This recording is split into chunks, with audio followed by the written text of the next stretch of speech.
Hello. Hello and welcome to this video. So in this video, we are going to talk about operator overloading. Let me increase the font a bit.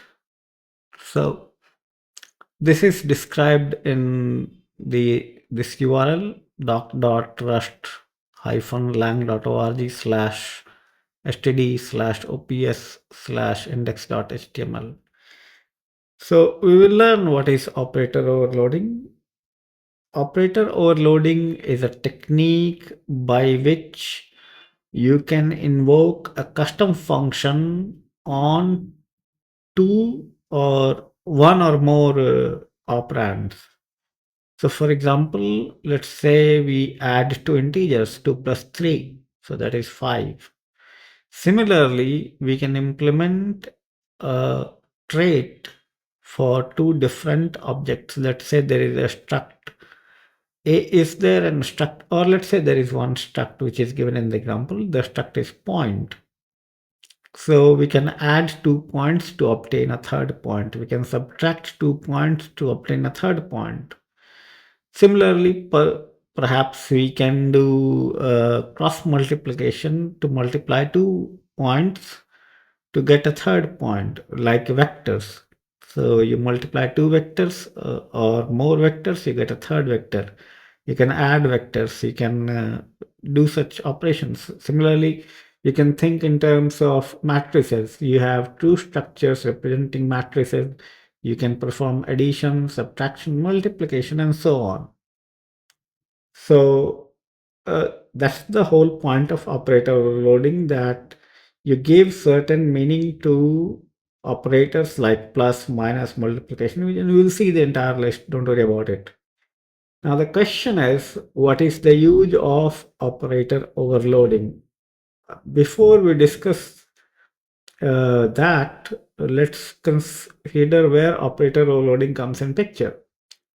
So in general, operator overloading is related to object-oriented programming languages. Now Rust does not implement all features of object-oriented programming languages.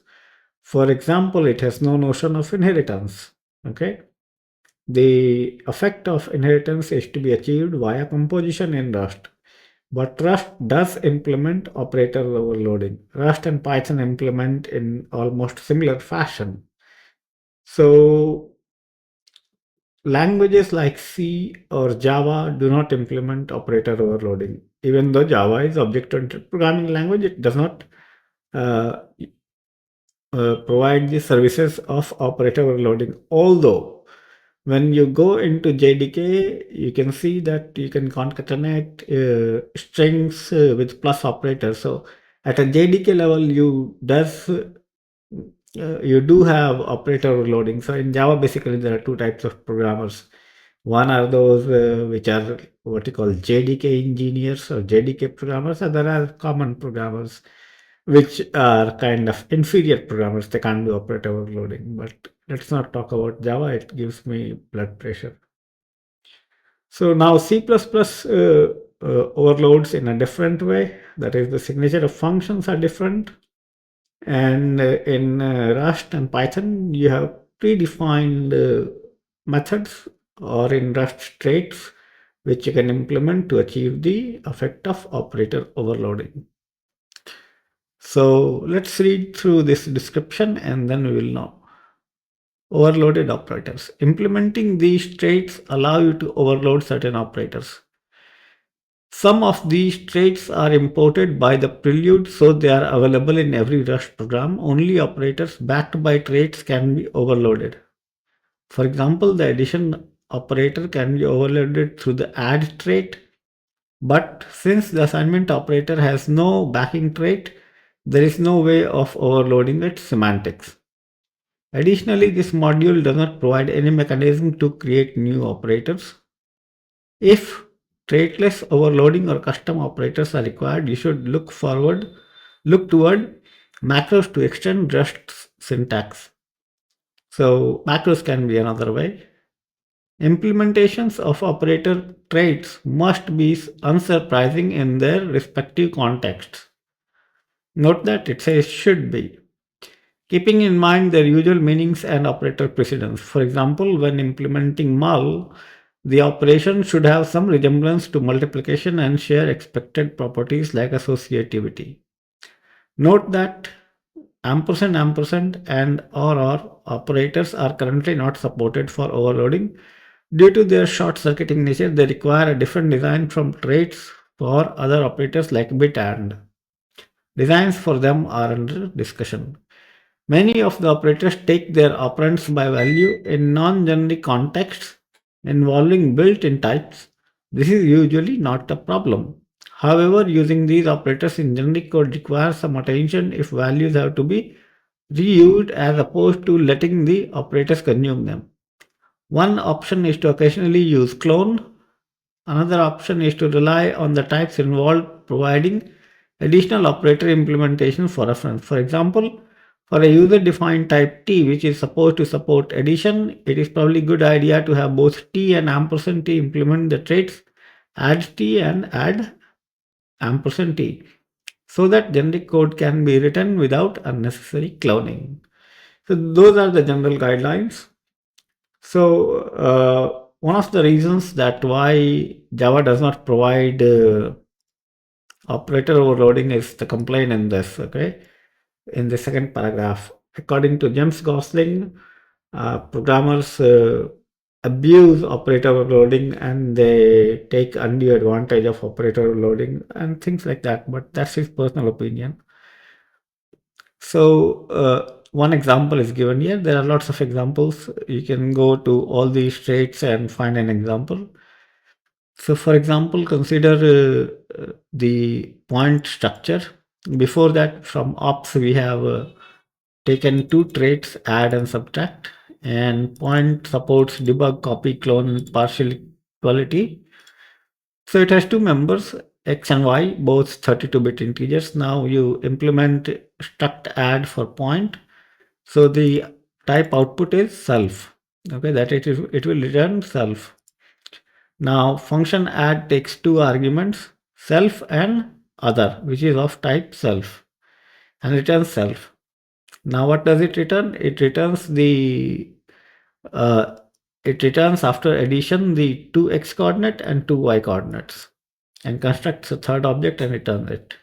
And similarly for subtraction, it subtracts x and y coordinates and construct a new object and sends them. So in assertion, you can see that point x colon 3, y colon 3 is equal to point x colon 1, y colon 0 plus point x colon 2, y colon 3. So these are the fn mut and fn1s are right now experimental and it won't work. So you can go and look at other operators like add assign as well. Okay.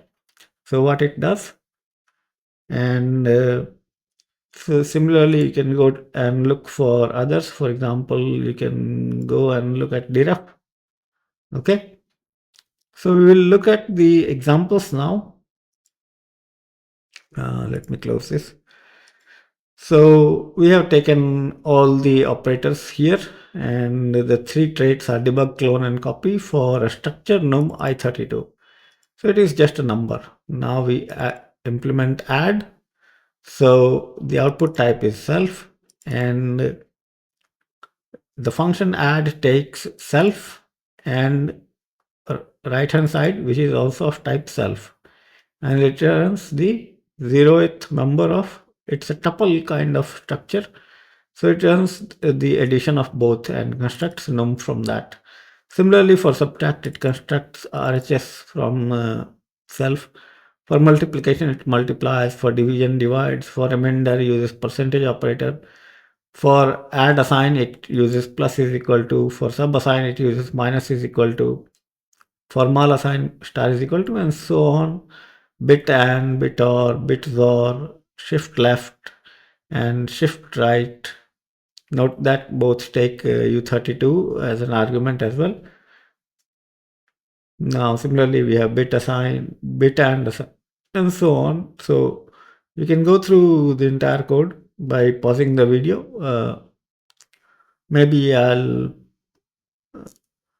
Okay, so how to share this? I'll create a repository and share it. Okay, so don't worry about going through the source code, and if you want, you can run this program. Say, for example, this is 001 cargo run. Okay, so you see our num is 10, we add 2, it becomes 12, and then we add 5 in num, it becomes 15. Then we do minus n, it becomes minus 16. How? Wait, there is something wrong here.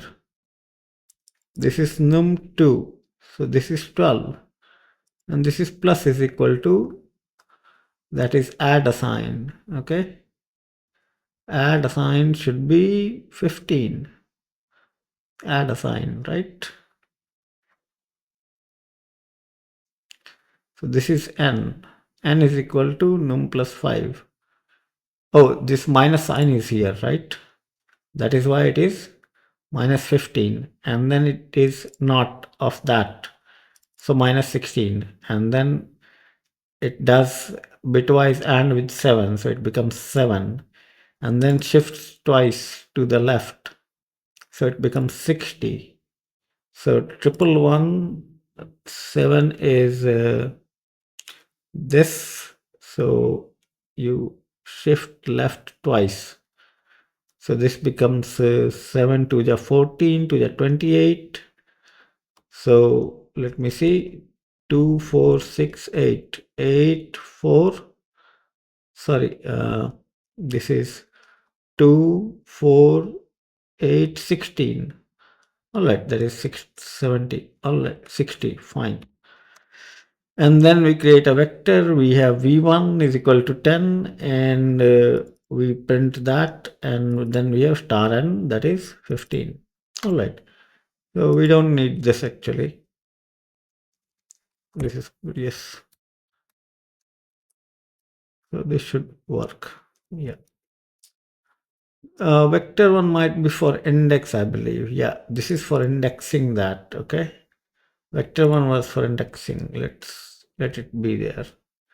So you can overload index as well, and mutable index, and deref. Deref is the star one, and deref mut is for this star one.